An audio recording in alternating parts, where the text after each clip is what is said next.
बानी मजबूर हो। का सुनो जाए के न मन करे तुहारा से दूर हो, पैसे के कारण रानी बानी मजबूर हो। नहीं जे कमाईब तो कहाँ से खियाईब, करब याद तोहे हरदम।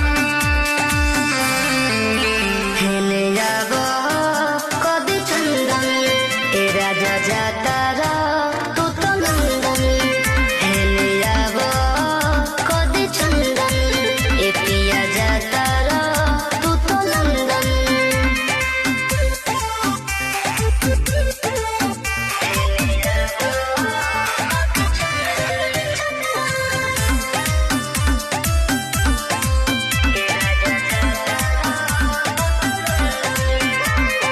चल जाइबा बाहरा तो कदी कैसे रह